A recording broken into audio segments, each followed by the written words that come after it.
So, hello there, and welcome back to yet another Nights for Movies podcast. I'm Spike Knight, and in these podcasts, I like talking all things movies and TV, and whatever I want, whenever I want. And in today's podcast, I am reviewing Kingdom of the Planet of the Apes.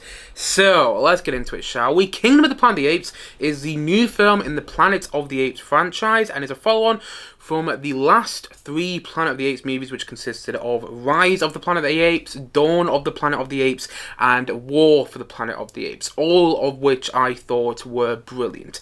I thought individually those movies worked fantastically, and I thought as a trilogy they also worked even better. So I was looking forward to this film because it looked like it was following in the same footsteps as those previous three Planet of the Apes movies, and it also like it was somehow continuing Caesar's story, which I was a bit perplexed by because, spoiler here in case you haven't seen the last three Planet of the Apes movies, Caesar's story ends with War for the Planet of the Apes. That whole trilogy tells a story of the birth of Caesar in Rise of the Planet of the Apes, and the death of Caesar, which happens at the end of War for the Planet of the Apes. So I was a bit like, how are they going to continue Caesar's story? And they were hinting that Kingdom of the Planet of the Apes, this new Planet of the Apes film, was going to continue his story, you know, in the trailers, and the filmmakers behind this movie and the marketing were saying, oh yes, this is a continuation of the Caesar saga, if you will. And I was interested and at the same time a little confused to see how that was going to happen. But I liked how this film looked like it was following in the footsteps of the last three Planet of the Apes movies, which I like a hell of a lot. And I should also say, as for the Planet of the Apes franchise as a whole, I wouldn't say I'm the biggest fan, but I've liked most of the Planet of the Apes movies I've seen. Like, I've already spoken about the latest three Planet of the Apes movies before this, you know, Rise, Dawn, and War. I thoroughly enjoy those films. And the original Planet of the Apes film from 1968, I remember liking a lot. Now, I haven't seen that movie in a good long while, but the first time I saw it, I didn't really watch a lot of movies. I think I'd seen like Star Wars and Indiana Jones by the point that I'd watched the original Planet of the Apes for the first time.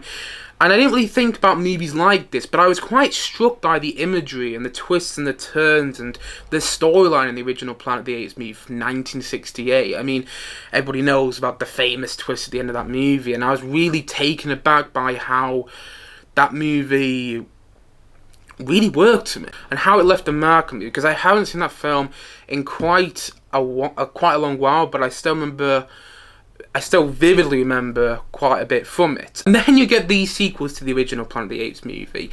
You know, I think the first of the sequels is Beneath the Planet of the Apes, and I've only seen that movie once, and I don't remember enjoying it whatsoever. Then you get the third film in that original Planet of the Apes franchise, in the original Planet of the Apes series of films. And the third film I think is called Escape from the Planet of the Apes, and I watched that for the first time recently, and it had its moments. I liked the ending to that film, but I felt it was too strange and weird, and it was very much a film of its time. Like, I think that film was made in the early 70s, and you could tell it was a bit too goofy for my liking. And I haven't seen the other Planet of the Apes movies past Escape from the Planet of the Apes, but I wouldn't say I'm the biggest fan of those early Planet of the Apes films, although I like the original quite a lot. But I am a big fan of the most recent three Planet of the Apes movies which came out before this, and because I'm a huge fan of those previous three Planet of the Apes movies, Rise, Dawn, and War, I was excited to see this movie because it looked like it was following in the footsteps, and it was continuing Caesar's story, which I wasn't sure how it was going to do that, but I was intrigued to see nonetheless. And so yesterday I went to the cinema to see this, and the Google plot synopsis for this film, the Google plot synopsis for Kingdom of the Planet of the Apes goes as follows. Many years after the reign of Caesar, a young ape goes on a journey that will lead him to question everything he's been taught about the past and make choices that will define a future for apes and humans alike. And that's pretty much all you need to know about this film before seeing it. And honestly, I thought this film was fine. I regret to say that I found it underwhelming. I found it very underwhelming. It's not terrible, but it's not great either. And a Planet of the Apes film should be great. A Planet of the Apes films should leave you emotionally affected. They should leave you in awe of what you've just seen, like the most recent 3 Planet of the Apes movies before this did.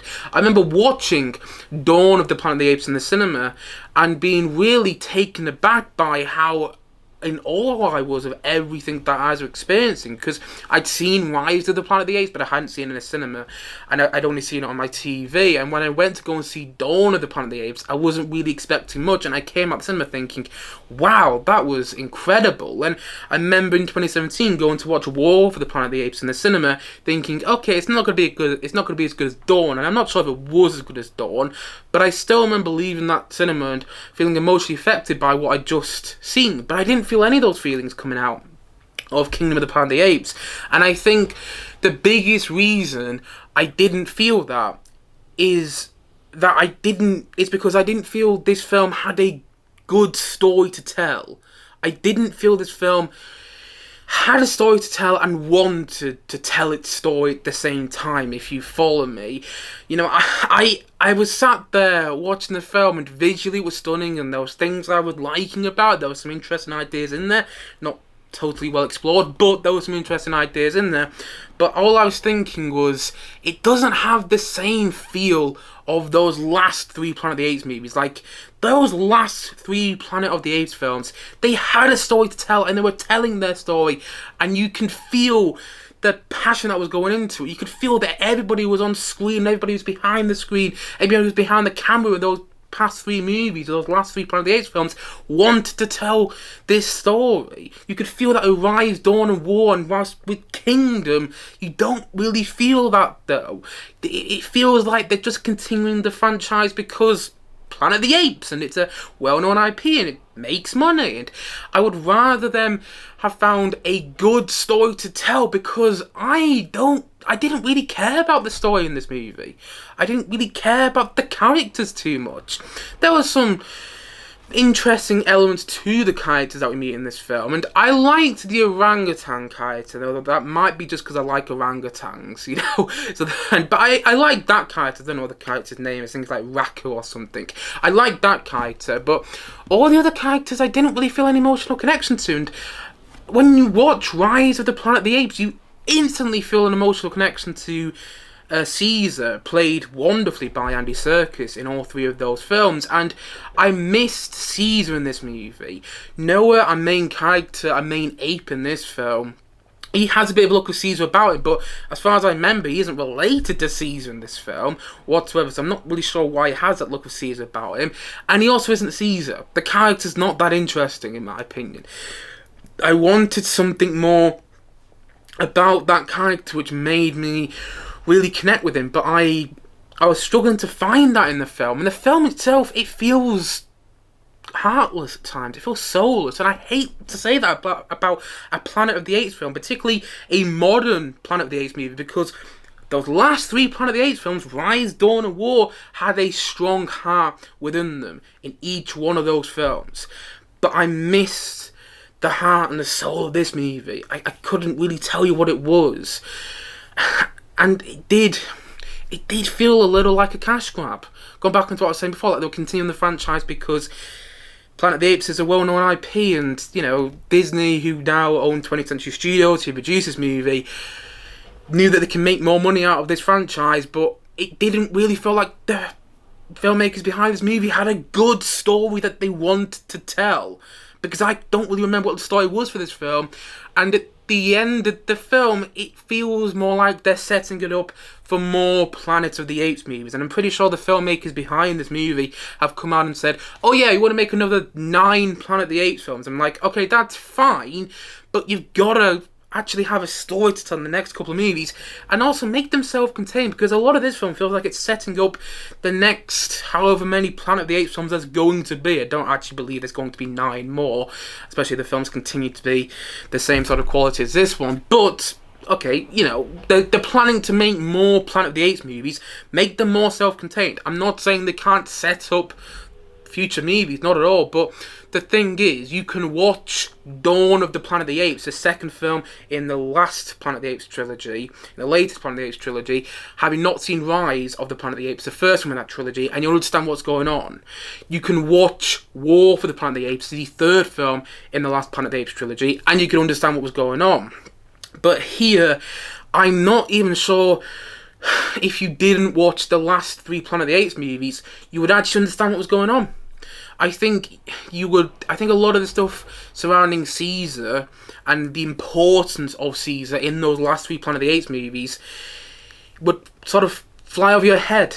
You know, it'd go in one ear and out the other, because there's a lot about that in this movie, and I feel like this film was catering towards more towards people who had seen the last 3 Planet of the Apes movies, or were fans of the Planet of the Apes franchise, and who knew this IP already. I'm not sure how well this film would... I'm not sure how many newcomers would actually enjoy this movie. If you're a newcomer to the Planet of the Apes franchise, I'm not sure if this movie... if you totally get everything that was going on. I don't think it's a great introduction to the Planet of the Apes franchise, and people may be saying to me, you know, people who were watching or listening to the podcast may be saying to me right now, yes, but actually it's not the first film in the franchise. Sure, but as I've already mentioned, you could watch Dawn of the Planet of the Apes, having not seen Rise, and you'd get what was going on. And I'm not sure you get that in this movie. And this movie does feel, a lot of the time, like it was setting up the next however many Planet of the Apes movies are going to be. And I wanted it to feel more self-contained. I wanted to tell its story, maybe do a little bit of setup at the end, but let's not just make it set up for the next couple of movies, whilst a lot of the film did feel like that to me, and a lot of it felt like we're just treading on ground we'd already tread on with the past 3 Planet of the Apes films. I wanted something in this movie that I really went, wow, I haven't seen that in a Planet of the Apes movie yet. This has really left me in awe, you know, this film has left me in awe. I didn't get that from Kingdom of the Planet of the Apes. I remember coming out of Dawn of the Planet of the Apes and being in awe of what I just witnessed. I remember watching Rise of the Planet of the Apes on my TV downstairs, and I was in my own house, you know, and I was thinking, oh, this isn't going to be anything special. They've been really taken aback by how much I was engaged in what was going on. I remember going watching War for the Planet of the Apes, and as I've already said before, coming out of the cinema and feeling emotionally affected by what I'd just seen, and being, again, in awe of what I'd just seen. But I came out of Kingdom of the Planet of the Apes, and nothing about it really had me in awe. I mean, visually it's stunning, but it's not that much more stunning visually than the last 3 Planet of the Apes movies. I was like, I wanted more that I could really get my teeth into, something that I hadn't seen in the franchise, whilst a lot of it I was like, yeah, I've seen this. I feel like I've seen this done before. Wasn't this done in Dawn of the Planet of the Apes? Wasn't this done in War for the Planet of the Apes? That was my thinking process throughout a lot of the time watching this movie. I really wanted to find something that was new and different about this film, but I didn't really get that from it. Plus, I found the first half of this film to be... I'm not going to use the word boring, because I don't like using that word, and I feel like I use it in quite a lot of reviews nowadays, but I did find the first half of this film to be tedious. I found it to be a slog to get through, to the point that, and I really hate to say this, but it's the truth, it's what happened, I fell asleep. I'm not sure how long I fell asleep for, but I fell asleep in the cinema watching this film. Now, I should also preface what I'm about to say by saying this. I may have fallen asleep because I have not been feeling well recently, and I've been feeling very tired. I'm very tired right now. So that might have been why I fell asleep, because I was in a dark room and I was, you know, it wasn't engaging me too much, so...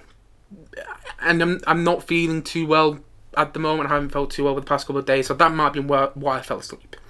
Sure. But I think I also fell asleep because, as I briefly alluded to there, I wasn't getting that engaged in the film. The film wasn't making me invest in what was going on. To the point that... Actually, I take that back. No, it was trying to make me invest into what was going on, but it was trying to make me invest a little too much. It felt like it was trying to make me care too much about these characters. Like in our first introduction to Noah, the main ape in this movie, not long after his introduction, we get introduced to his community, his clan, I think that's what they call it in the film. His home, where he lives, and the home's all beautiful and peaceful, and you see all these baby apes in the community, and you see how everybody in the community gets along with one another, and it literally felt like the filmmakers were behind the camera shouting to the audience, care about everything going on here. Look how beautiful and peaceful and wonderful this land looks. Care about it all. Care about it all, please. Because if you don't care about it, then we're not going to be able to, take you on this journey. But I didn't care about it because it felt like they were trying to make me care too much about it. It felt like they were trying to force down my throat that I should care about what's going on with these characters. I should care about this community. But I didn't really care. So when things happen to this community, not to go into too much spoilers, but when Noah gets separated from his character, from the characters we see him with early on in the film, and when he goes on his own journey, I didn't really care that much because the film didn't really make me care earlier on, because it felt like it was trying to make me care too much. It felt like the filmmakers were going, care, please care about this. In the way it was all shot, it didn't feel real to me. It didn't feel earned. A lot of this film, it didn't have that feel of realism that the last three Planet of the Apes films had. It didn't feel the same way like the last three Planet of the Apes movies did. The last three Planet of the Apes movies felt like they were telling the story, and in the most realistic fashion possible, of what the Planet of the Apes would be like if it actually happened today, and this is what the future would be like if the Planet of the Apes were to, if apes were to actually take over and fight back against the humans. That's what the last three Planet of the Apes movies felt like. Whilst this movie felt more like we're making a movie, it didn't really feel like it was telling a realistic future dystopian tale of what a world that is dominated by talking apes would actually look like. It felt more like a movie rather than the last three Planet of the Apes movies, which felt more realistic. They felt more like this is what the world would look like if the world was taken over by apes. And that's another thing which annoyed me about it. But going back to what I was saying before, I fell asleep in the first half of the film, and I think the reason I fell asleep was because it wasn't engaging me too much. Nothing about the first half of the film was that exciting or that compelling or that emotionally engaging, and it felt really slow, like really, really slow. And I can understand some people saying to me now, shouting at their phones, shouting at, their screens, wherever you might be watching or listening to this podcast, going, well, the first hour of the film is slow because it's trying to get you invested into the characters. And I understand where they're coming from, but I've seen movies which are about 90 minutes long and get me invested in characters literally within the first minute of the film. Within the first seconds even. Some of my favourite movies get me invested in the characters just like that. But this movie didn't really get me invested in the characters at all. And I hate to say this because a Planet of the Apes movie should be special. They should be absolutely fantastic. It's not every day that you go to the cinema to see a Planet of the Apes movie. But this movie didn't feel special. It didn't feel like they had a story to tell, and it did feel soulless. And it was a really underwhelming experience watching this in the cinema. That being said, there are things to like about it for sure. I think from a world building standpoint, this film does a great job at expanding the world of the Planet of the Apes that we were introduced to with Rise of the Planet of the Apes. I think this film does a really great job at the world building, and a lot of the scenery and the settings looked very realistic. The film itself didn't feel realistic in my opinion, but the world itself, the world of the film, looked realistic, and I think Wes Ball, who directed the film, did a great job at expanding on the world of the Planet of the Apes, which Matt Reeves did a very, very, very good job at with Dawn of the Planet of the Apes and War for the Planet of the Apes. And this film did feel like it was made from a director. It's a big budget movie. You don't always get that from big budget movies. Sometimes you go and watch a big budget movie in the cinema and it feels like it's been made by a committee. whilst here, it does actually feel like there's someone behind the camera actually directing the film and moving the camera, trying all these different camera angles and, trying to realise a vision. It feels like it's made by a director and not by committee. And for a big budget movie, because this film is I think it's got a budget of $160 million, which is quite a lot of money. From a big budget movie, that's something which is great. Something which, when it actually feels like there's a director making the film and it's not just a committee making the movie. That's something which, it shouldn't be taken for granted, and I didn't take for granted watching this film. I liked that it felt like it was from a director. Now, do I think the directing was as good as Matt Reeves' direction with the last two Planet of the Apes movies? Not at all. But I liked that it felt like it was from a director, because you don't always get that with blockbusters, especially nowadays. Plus, the film has some really great action sequences. Particularly in the second half. The second half really improved me. I actually found the second half of the film to be entertaining. I'm not going to say I found it wildly entertaining or anything, but I did find the second half of the film to be more entertaining than the first half, and I think a big reason for that was the villain Proxima Caesar, played by Kevin Durant, who does a great job bringing a lot of life to this ape through his motion capture performance. I think all the performances are fine, but I think he is easily the standout, because he's the only one who feels like he kind of gets what sort of film this is. His performance felt a little over the top, like it was chewing up the scenery, but again, that worked, and I thought the character was interesting. I thought he was an interesting villain which worked with this film, and there were some interesting ideas that were touched on in this movie, but they were only touched on. They weren't explored. They weren't really delved into. The film kept touching on, well, this idea is quite interesting. This idea is quite interesting. Oh, this, it kept doing things. It kept saying some interesting ideas, but it didn't explore them. And maybe those ideas will be explored in the next Planet of the Apes film, if they make one, which I think they're going to. But I would rather them being explored in this film. And, it had its moments. Visually, it's a stunning film, and seeing it in the cinema was a treat. Just to be able to look at the film. I think watching any modern day Planet of the Apes movie in a cinema would be a treat. I'd probably even say that about the original Planet of the Apes. I think watching any of the great Planet of the Apes movies in a cinema would be a treat. Although I didn't think this movie was great. And I didn't think it was great. I mean, it was a treat to look at it in the cinema, but it wasn't a treat to experience it in the cinema.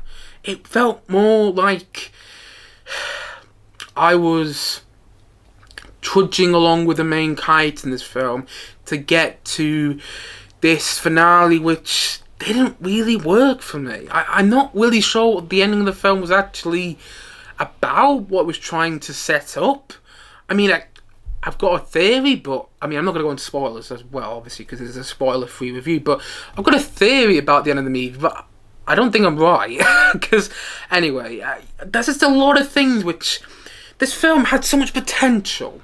There was so much potential on screen, there's so much potential behind the camera, and I wanted to love it so badly, but I really struggled to get invested in any of it, to really care about any of it, because it felt like it was trying to make me care too much. I mean, I liked that it was trying to make me care, but there's a certain line when you're trying to make the audience care about characters and care about their situation. I feel this film went way over the line in trying to make me care, and I also didn't feel the characters were that interesting. Noah is a fine character, but I was more interested in Proxima Caesar.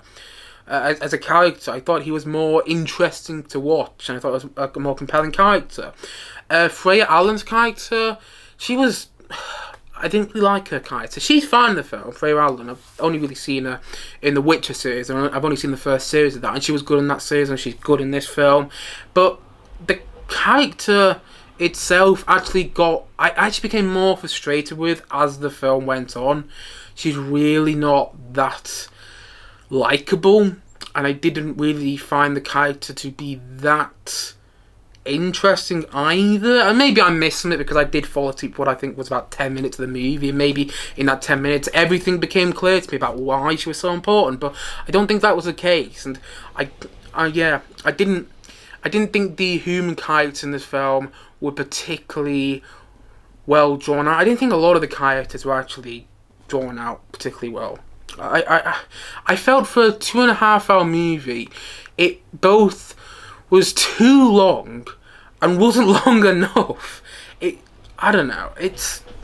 It's fine, but it should be so much better. You know, it really should be. And one last thing, I missed the Michael Giacchino score in this movie, because this movie didn't have a Michael Giacchino score, so what I just said didn't actually make any sense. Yeah, I miss Michael Giacchino because he composed music to the last two Planet of the Apes movies, Dawn of the Planet of the Apes and War for the Planet of the Apes, and his scores to those two movies are absolutely phenomenal. They really are. He didn't score this film, and you can tell. The music, there's nothing about it that was memorable to me. And I want to hear some, good, memorable, beautiful piece of music in a Planet of the Apes movie, in a modern day Planet of the Apes film.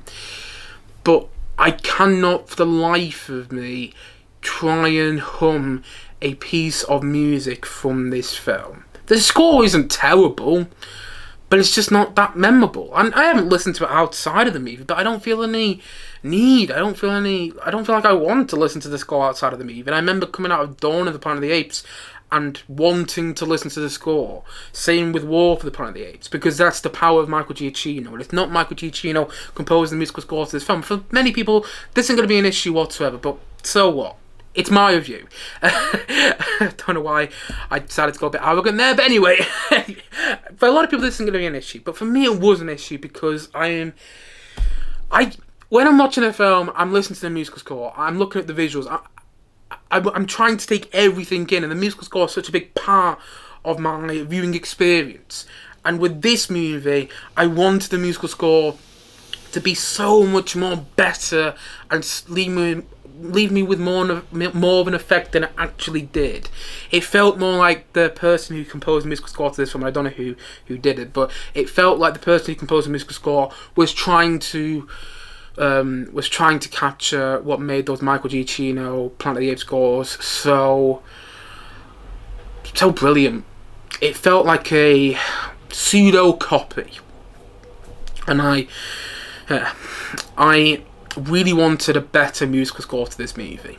And again, that sounds like a small thing, but it's actually a big thing, because I think the musical scores to Dawn of the Planet of the Apes and War for the Planet of the Apes were just, again, as I mentioned before, phenomenal. And I think they added a lot to the emotional engagement of those films, and I think that was something that was lacking from this film. The musical score wasn't that memorable, and I mean, that's kind of how I feel about the film as a whole. It isn't that memorable. And again, a Planet of the Apes movie should be so much more memorable than this. They should be really special, especially nowadays. When was the last Planet of the Apes movie which came out? 2017 with War for the Planet of the Apes. It's 2024 now. How many years do you have to wait to see this movie? What, 6 or 7 years? I'm not great with maths, but you get the point of making. It's been a good few years since the last Planet of the Apes movie. And this movie, they should have had a story to tell. The characters should be so much more interesting. Yes, it's new characters, but that doesn't mean you can't make them interesting. It should have been a great entry for newcomers. It should have been its own story, but beautifully set up the rest of the franchise. But it wasn't. For me, it felt like they didn't have a story to tell. For me, it didn't feel like they did a great job setting up the next couple of movies. For me, it didn't feel like a self-contained story. And for me, it didn't feel like it'd be a great introduction to newcomers to this franchise. Maybe I'm wrong. Maybe if you're watching or listening to this review and actually you watched Kingdom of the Planet of the Apes and that was your first Planet of the Apes movie and you absolutely loved it, then I'm jealous and obviously I'm wrong. But and if you did have that experience, by the way, that's fantastic. I don't want to take anything away from you whatsoever. But I found this to be, going back to that word, underwhelming. Really underwhelming. I left the cinema feeling like there was something big missing from that film. And I think the big thing was a story, an actual great story to tell. I think that's what was missing as a whole. I think that was the biggest thing that was missing. I mean, the film was missing a lot of other things, but I think it all comes down to that. And so, all in all, I'm going to say that Kingdom of the Planet of the Apes, I'm going to say it's a 5.5 out of 10. Again, it's not terrible. It's not terrible at all. Because I didn't come out of the movie feeling like that was a complete and utter waste of time. I came out of the movie thinking, well, at least I watched that. I'm happy I watched it. And, you know, like I said before, it actually felt like it was made by a director. It didn't feel like it was made by a committee, which is something I want to emphasise. You don't get that many big budget movies, and I sound like I'm complaining about big budget movies. I sound like I'm complaining about modern blockbusters when I say that, but I'm not. I love a good modern blockbuster. I love going to cinema to see a big, you know, epic modern blockbuster, where the money's on the screen, and the money is on the screen in this film. This film is epic in its world building, but in order to make a really great blockbuster, though, you've got to actually engage me into the characters, engage me into the story, get me invested in the story, and don't overdo it. And this film felt like it was overdoing it in trying to get me invested in what's going on, and it also felt like it didn't have the same heart that the last three Planet of the Apes movies had. It felt like they were continuing with this franchise because, hey, Planet of the Apes is an IP which people will go and watch at the cinema or at home when this film comes out on streaming. But they needed to do something better with this movie. They need to leave. I wanted to come out of this movie in awe of what I just experienced, like I did after finishing Rise of the Planet of the Apes and coming out of the cinema after watching Dawn of the Planet of the Apes and War for the Planet of the Apes. But I didn't. I came out of the cinema feeling more in awe of how unremarkable it was. You get the point I'm making. It's not bad. Some great action, great world building, not bad direction. Some really good themes explored. No, not really explored, but some really good themes touched on, fully explored, and some, it's not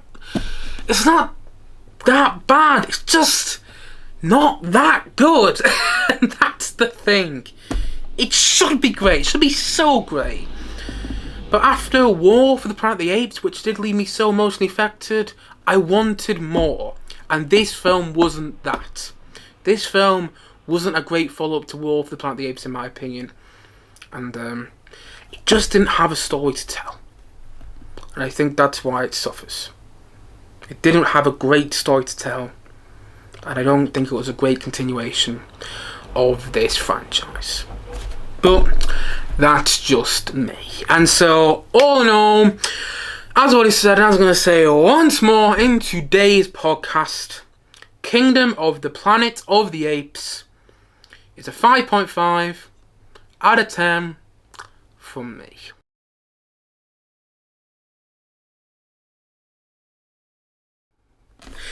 Anyway, guys, that's it for today's podcast. If you have seen Kingdom of the Planet of the Apes, please let me know your thoughts on it in the comment section below. Maybe you absolutely adored the film, it's your favourite film of this year so far, or maybe you thought it was absolutely terrible. Whatever your thoughts are on Kingdom of the Planet of the Apes, please let me know in the comment section below. And I thank you, as always, for watching or listening to this podcast. And if you didn't know already, you can check this podcast out audibly on Spotify at Night of the Movies on that platform. And if you have already been listening to me on Spotify, thank you to Spotify. Thank you to my Spotify listeners. You should also know that you can check this podcast out visually. Yes, you can watch this podcast on my YouTube channel at Night of the Movies on that platform as well.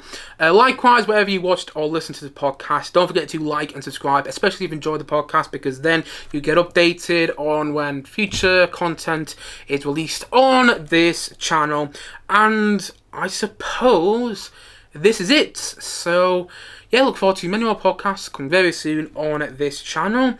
And as I already said, thank you as always for watching or listening to this podcast. And yeah, I'll see you guys again soon. But bye for now. Bye.